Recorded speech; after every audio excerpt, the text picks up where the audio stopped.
أسوي معكم كرات البسبوسة المحشية اللذيذة في 10 دقايق. لذلك راح أحط كوب من السميد وكوب من الدقيق، ملعقة كبيرة من الخميرة، ملعقة كبيرة بيكنج باودر وسكر،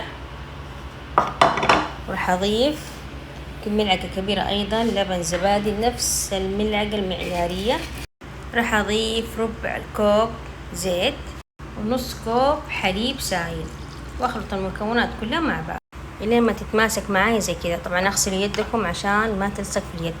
خلاص دحين ححشيها جبنة كيري واحطها في الزيت. الحين بعد ما كورتها راح احطها في الزيت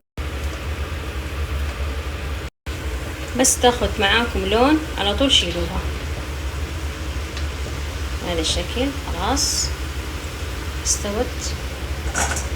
حطها، هضيف عليها شيرة وكذا خلصنا الحلا.